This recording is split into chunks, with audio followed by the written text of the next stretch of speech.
Alors, on est presque à la fin de Hotbet, Ve'ahavta lecha kamocha. Donc, on a vu Sourmera. Le Rav nous expliquait comment s'éloigner de la marloquette. Maintenant, il va nous dire comment arriver à Bezrat Hashem aussi au Shalom. Et à la fin, à chaque fois dans les Otiot, à chaque fois, il va parler, il dit comme ça, Banai Yotze Chaletzai. Il parle à ses enfants. C'est un peu sa tzava'a. Comment on dit tzava'a? C'est un peu son testament. C'est un peu son testament. Moi, quand j'étais à Mir, j'avais ma chavouta, à une période, c'était un descendant du Shla Kadosh. Il le savait tout ça. Il y avait un jour d'ailleurs, parce que dans son testament, le Shla Kadosh, il a eu un miracle, je ne sais plus quel jour, quand il était petit ou je ne sais pas ce qu'il y a eu. Et ce jour-là, ils font une grande fête. Tous les descendants du Shla Kadosh font une fête. Et c'était une fête, ils ne faisaient pas Tachanoun. Ah ouais, c'était un descendant du Shla Kadosh. Le gars, c'est extraordinaire, un truc de fou. Bref. Banaï. Comment? C'est sur quoi?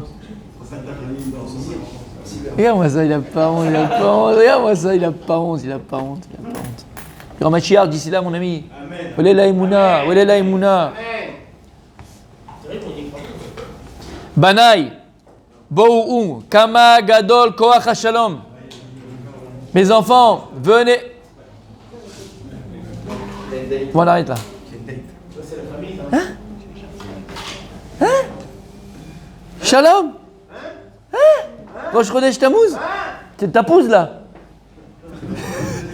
Rosh Chodesh ta pousse, tu nous fais? Allez, Khazak, 4 plus. Emet. Bo ou Kama Gadol Koach HaShalom. Mes amis, regardez combien, mes enfants, regardez combien est important et grand. La force de la paix. She'afilu lesonim amar HaKadosh Baruch Hu pitru lahem beshalom. Même pour les ennemis, HaKadosh Baruch Hu, il a dit, commencez d'abord à parler beshalom.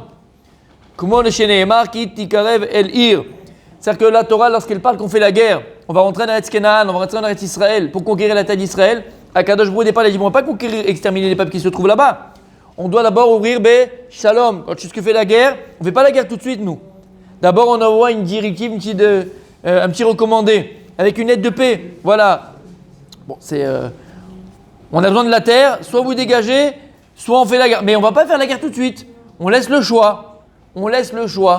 Donc, on laisse la possibilité de faire le shalom.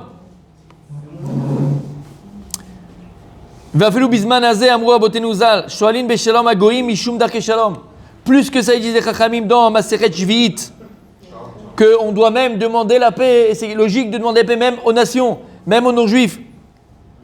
Lorsque tu rencontres un non-juif dans la rue, tu vas dire bonjour. Derech Eretz, Mishum Darke Shalom, pour qu'il y ait la paix. Il ne faut pas qu'il y ait simplement la paix entre Am Israël dans le peuple juif, ça c'est primordial. Il faut aussi qu'on ait la paix avec les autres nations. Donc le peuple juif, il doit rechercher la paix. Le peuple juif ne recherche pas la guerre. Amrou alav al Rabban Yochanan ben Zakkai shelo ikdimo adam shalom ba'olam vafilu goy beshuk. On dit sur Rabbi Yochanan ben Zakkai. Vous avez entendu parler de Rabbi Yochanan ben Zakkai? Oui? Maseret Souka? Mais bien sûr. Qu'est-ce qu'on dit sur Rabbi Yochanan ben Zakkai? C'est le plus petit talmid, le plus petit élève. Il n'avait pas laissé, il connaissait tous les langages, des animaux, des palmiers, des machins. C'était quand il étudiait, au-dessus de lui, il passait les oiseaux. Par sa Torah, il brûlait les oiseaux qui passaient au-dessus de sa tête. C'est spirituel, bien sûr. D'accord? Rabbi Yochanan ben Zakkai. C'était un mamash. Et lui-même, on témoigne sur lui. Ouais, c'est le plus petit de tous les Tanaïm. Et on témoigne sur lui qu'il n'y a pas une seule fois dans la rue qu'une personne l'a devancé à dire bonjour, à dire shalom. C'est lui qui devançait toujours les autres à dire shalom. Il dit même un non-juif dans la rue. Il était mechabad d'être koulam. Il faisait attention à tout le monde. Pas parce que Mishum Darke Shalom. Le shalom, il est Béam Israël et il est avec tous les peuples. On doit être en paix avec tous les peuples. Be'amrou Chazal, Ave Magdim Shalom Kol Adam ve'Ave Zana ve'chule. Ma'u beShalom Kol Adam, afilu ata ro'eh shelibo alecha Ave Magdimo le Shalom. She'im ata osekem, tigrom lo she'avcha. Pourquoi il y a écrit Ave Magdim beShalom? Soit Magdim dans le Shalom. Non, soit Magdim Shalom, dire bonjour dans le Shalom. La Gemara elle te dit comme ça, Pirkei Avot, pas le Mishnah, pardon. C'est que même maintenant, il dit les commentateurs, même maintenant, Si la personne en face de toi, tu sens qu'elle a quelque chose contre toi, tu sens qu'elle t'aime pas beaucoup, tu sens qu'elle a une aminosité envers toi, alors tagdim lo shalom. Devant, c'est dis-lui bonjour. Pourquoi? On avait dit kepanim. Il a fait l'amour appelle l'amour. Donc si tu vas commencer à devancer à dire bonjour à quelqu'un tous les matins, même si au début il n'y avait pas d'atome crochu, vous avez commencé à créer un lien? Exactement, bravo. Kol hakavod. Velo od. El afilu sheno nichna leashlim imecha. Akadosh boru moso machnio tartecha. Écoutez bien. Que même maintenant si la personne, elle veut vraiment pas être entre guillemets fraternelle avec toi ou proche de toi, d'accord? Elle veut pas. Si toi tu fais l'effort d'être Magdim Shalom, malgré que tu sais que cette personne elle t'aime pas beaucoup, Akadosh Baruch Hu il dit Mosro Machnio Tartecha. Akadosh Baruch Hu il dit Moser Oto. Il est entre tes mains. Il te le donne entre tes mains ce type-là. Ke'inyan shene'emar ve'ilo mitashli v'chule ve'natna ma shenokra beyadecha ve'chen matzinu beDavid alav shalom shaya rodev achar shalom shel Shaoul. Regardez la mida de David Amelech. David Amelech il était poursuivi par Shaoul. Shaoul ne voulait pas lui faire un petit câlin ou lui mettre une tannée. Il voulait le tuer. Shaoul, il voulait tuer David Amelech. Et malgré tout, David Amelech, regardez dans le Nach, on va le voir B'ezrat Hashem, il n'a pas arrêté de garder et de chercher le shalom. Avec les deux histoires qu'on avait ramenées déjà, avec l'histoire de la caverne, de la grotte, lorsqu'il était caché dans la grotte avec ses soldats David Amelech, parce qu'il se sauvait de Shaoul. Et Shaoul est venu tout seul devant la grotte faire ses besoins. Il aurait pu le tuer. Tout le monde a dit à David Amelech, vas-y, tue-le, Akadosh Baruch Hu te l'a donné. Qu'est-ce qu'il fait? Il lui coupe le manteau pour lui regarde. Moi, j'aurais pu te tuer, te couper la tête, mais je ne l'ai pas fait parce que c'est toi le Melech, je veux le shalom. Après, quand il est rentré dans le camp, tout le monde dormait. Il a dit, il lui a dit, mais tue-le, coupe-lui la tête. Non, il a pris juste son armure. Après, il est monté dans la colline, il a crié. Et il a hurlé pour le réveiller. Et il a hurlé, il a crié. Il a dit, regarde, j'ai ton armure. J'aurais pu te tuer dans ton sommeil, je ne l'ai pas fait parce que je reconnais, c'est toi le roi. Et je veux le shalom, je veux la paix, j'ai rien contre toi. Donc on voit que David Amelech, toute sa vie, il faut s'imprégner de ça. Toute sa vie, il a recherché le shalom.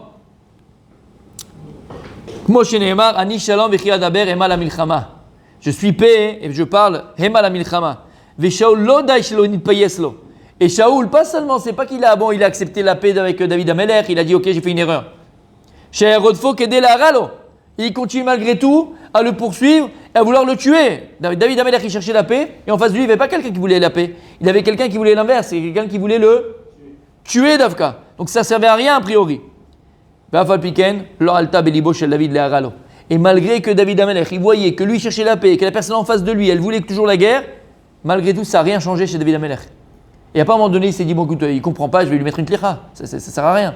Non, David Amelech, il est resté attaché à la paix. Et toute sa vie, il n'a jamais voulu faire de mal à Shaoul Amelech. Jamais faire de mal à Shaoul Amelech. Il a toujours reconnu aussi d'ailleurs la royauté de Shaoul. Tant que Shaoul n'est pas mort, David Amelech, il n'a pas accepté de prendre la royauté parce qu'il disait qu'il était Nimshach. Beshem en Amishra, il a été oint par l'huile d'onction, donc il est indigne de roi, c'est encore lui le roi. Tant qu'il est vivant, c'est lui le roi. Donc malgré que David Amelech il cherchait la paix et que la personne en face de lui qui était Shaoul lui cherchait des nuises et des problèmes, malgré tout, David Amelech il n'a jamais essayé de se venger contre Shaoul Amelech. Les fiches l'Adam lioto ev shalom verodev shalom. Un homme, il faut qu'il soit au ev shalom verodev shalom. Il faut aimer la paix et pourchasser la paix et chercher la paix. Comment chez Neymar, bakesh shalom verodfeu. Cherche la paix et poursuis-la. Bakesh im oavecha verodfeu im sonecha. Alors pourquoi il écrit bakesh shalom verodfeu? Bakesh shalom, c'est quoi? Demande la paix avec ceux que tu aimes. Verodfeu et pourchasse la paix, c'est avec ceux que tu haïs. Ceux qui te haïssent. Donc, demande la paix avec ceux que tu aimes et ceux qui te cherchent des nuises, eux pourchassent la paix. Bakshéou mi bemkomcha et tveu mimkom acherim. Bakshéou, dans l'endroit où tu es, demande là où tu es la paix et aussi essaye de la pourchasser dans d'autres endroits. Bakshéou begoufecha et tveu bemomoncha. Demande la paix avec ton corps et pourchasse la paix avec ton argent. Même si tu es capable d'acheter la paix, achète la paix. Il y en a qui achètent la paix avec leur femme, ils donnent la visa, comme ça il est tranquille. Allez, vas-y chérie, vas-y acheter. Et après j'ai la paix. Tout à fait. Shalom Bayit. Elle est pas mal. Bakshiou le'atzmecha v'chou le'acherim. Demande la paix pour toi-même et pourchasse-la pour les autres. Bakshiou ayom v'chou le'machar. Demande la paix aujourd'hui et pourchasse-la demain. V'al tityaesh lomar lo'uchal la'ashlim ela radof achar ha'shalom ad shetegeu. Et ne désespère jamais de la paix. Ne dis pas, j'arriverai jamais à faire la paix avec ce type-là, avec cette personne-là, avec ma femme, avec ceci, avec cela. J'arriverai pas ou avec cette personne de cette communauté. Je ne pourrai pas. Et là, Radof achar shalom, ashtegu. Et là, pourchasse la paix, recherche la paix, jusqu'à que tu arrives à la shtagiyahu. À y arriver. Jusqu'à que tu arrives à la paix. Donc voilà comment et demain on termine ma mâche. Voilà ce que dit le Rav Bémet. On n'a pas idée combien c'est important Bémet le shalom. Combien c'est important le shalom. On dit tous les jours, et on clôture la Hamida. Amevaret amo bashalom. Amevaret amo bashalom. On dit qu'un jour il est Mevaret Am Israël beshalom. Pourquoi c'est tellement important le shalom? Pourquoi il est important le shalom? Pourquoi il faut être Rodef shalom? Non seulement d'abord que shalom c'est un des noms de Dieu. Dieu il s'appelle shalom. Mais ils disent les Chachamim, Hashem ozlamo iten, Hashem evarech et amo bashalom. On le termine aussi comme ça. Donc Akadosh Baruch Hu il donne la oz à son peuple, exactement. Hashem ozlamo iten, Hashem evarech et amo bashalom. Et Dieu il bénit son peuple bashalom. C'est quoi bashalom? Non, pourquoi dans le shalom? Dit les Chachamim, c'est quoi le shalom? C'est le kli marzik bracha. Le kli marzik bracha. L'ustensile, le réceptacle de toute la bénédiction qu'on doit recevoir, il passe par le shalom. Et regarde dans ta vie personnelle, on parle maintenant de ta vie à toi. D'accord? Pourquoi c'est important d'être béchalom? Ça s'appelle une plénitude intérieure. Dans une plénitude intérieure. Très souvent, on n'est pas dans le shalom parce qu'on a des doutes. Des doutes sur ce qu'on fait, sur ce qu'on est, sur ce qu'on pense, sur ce qu'on a. À partir du moment où on a des doutes, c'est ce qui s'appelle le doute, il dira les écoles, ça fait que c'est la séparation. C'est comme si maintenant j'étais sur une route, et au milieu de la route, à un moment donné, j'ai à droite ou à gauche. Quand tu ne sais pas quelle route tu dois prendre, alors tu es bessafek, tu es en doute, il n'y a pas pire, tu vas ni à droite ni à gauche. Parce que tu as deux routes devant toi. Et donc c'est la séparation. C'est quand j'ai deux choix, je ne sais pas lequel prendre. Et quand je suis en doute, je sépare. Et quand je sépare, je n'ai pas la plénitude. Le shalom, c'est un du mot en hébreu? Shalem. Shalom, on ne peut avoir le shalom, on ne peut avoir la plénitude intérieure, cette paix intérieure, que lorsqu'on est shalem, lorsqu'on est entier. Entier dans ce que l'on fait, entier dans ce que l'on dit, entier dans ce que l'on pense. Lorsqu'on est béchalom intérieur, lorsqu'on a cette plénitude intérieure, lorsqu'on est shalem à l'intérieur de nous-mêmes, on est entier dans ce que l'on fait. Et c'est-à-dire qu'on ne vit pas en contradiction entre nos idées et nos actions, entre nos actions et nos paroles, entre nos paroles et ce qu'on pense. Lorsque toutes ces choses-là, ces trois choses qui forment l'homme, qui font ce que l'on est, nos actions, nos paroles et notre pensée, elle est béchlemout. C'est-à-dire que j'agis en fonction de ce que je dis et je dis en fonction de ce que je pense. Je pense ce que je dis et je fais ce que je dis. Alors là, je suis béchlemout. J'arrive à comment on dit shlemout, je l'ai dit? Plénitude. Non, shalem. Voilà. J'arrive à associer ces choses-là pour en faire qu'une. Je suis une seule personne. C'est pas que je dis une chose devant toi, je te parle d'une certaine manière, mais dans mon cœur, je pense pas ça. Dans ma tête, je pense pas, dans mon cœur, je pense pas ça. C'est pas maintenant que je vous dis quelque chose et moi, de l'autre côté, j'agis autrement. Et ainsi de suite. Être shalem, c'est être droit dans ses baskets. Être shalem, c'est être droit dans ses baskets. Et quand on arrive à cette paix intérieure, en abracha shroya, et là, bedavar shalem. La bracha, elle est que sur quelque chose qui est entier, quelque chose de complet. Très souvent dans la vie, la bracha, je ne parle pas de la parnassa, je parle de la bracha. Parce que ça ne sert à rien de gagner des millions si tu les perds le lendemain matin au casino. La bracha, c'est que 1 et 1 pour toi font pas 2. 1 et 1 font 1000, 1 et 1 font 200, 1 et 1 font 5000. C'est ça la bracha. La bracha, c'est la qualité, c'est pas la quantité qu'on dit plus d'une fois. Quand est-ce que tu peux avoir la bracha, Bijohan? Dans tout ce que tu fais. Lorsque tu es shalem, tu es entier avec toi-même. Tu es quelqu'un de vrai. Quelqu'un de shalem, c'est qu'il est vrai par rapport à ce qu'il est. Il n'est pas encore arrivé peut-être à la vérité absolue. Il n'est pas arrivé à cette vérité. Mais en tout cas, ce qui est important, c'est qu'il est arrivé à sa vérité à lui. C'est quelqu'un qui est bien dans ses pompes.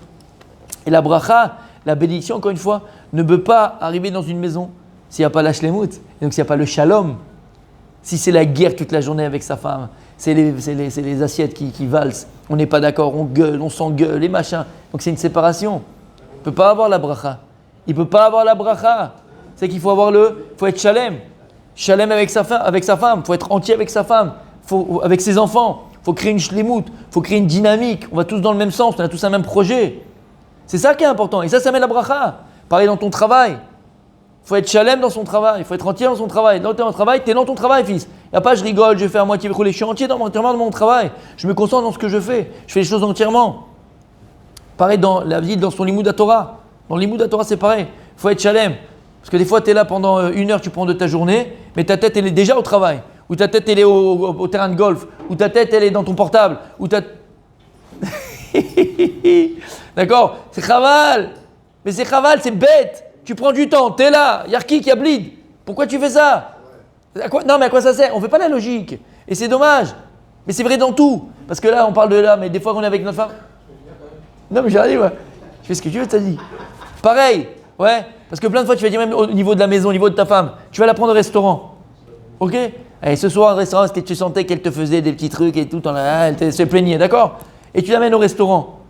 Qu'est-ce qu'elle veut, notre femme? Qu'est-ce qu'elle attend, l'épouse? On l'écoute.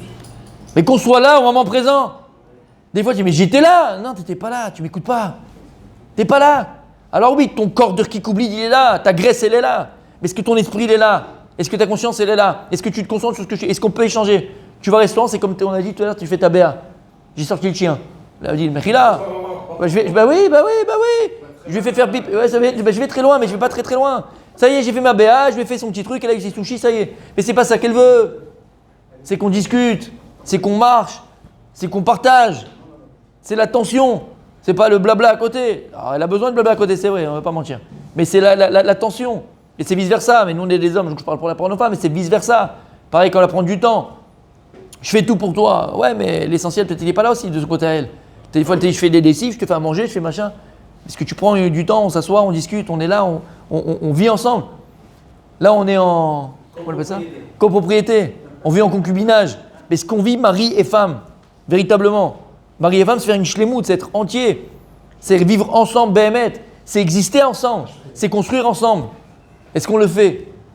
Toute la bracha dans notre couple, dans notre parnassa, dans tout ce qu'on fera, Rabbi. Toute la bracha ne dépend que du shalom. Que du shalom. Encore plus dans une communauté. Yom Tov, Shai. Mais dans une communauté, on peut faire les plus belles choses du monde. On peut prendre le meilleur endroit du monde. On peut construire le plus bel édifice du monde. S'il n'y a pas le shalom dans cet endroit-là, il n'y a pas la bracha. Et s'il n'y a pas la bracha, c'est que c'est un makom qui est voué à mourir. Et je pèse mes mots. C'est que c'est un makom qui est voué à mourir. Donc chacun doit prendre conscience, Béhémet, de faire tout dans sa maison pour avoir le shalom. De faire tout dans son travail pour avoir le shalom. De faire tout pour avoir dans sa communauté le shalom. De faire tout pour d'abord avoir en lui le shalom. Parce que très souvent, une personne qui n'arrive pas à lâcher les moutes intérieures, cette entité intérieure, à être quelqu'un d'entier, quelqu'un de complet à l'intérieur de lui, automatiquement, il ne pourra pas le créer aussi autour de lui. C'est ce qui est de le vivre, on continue donc.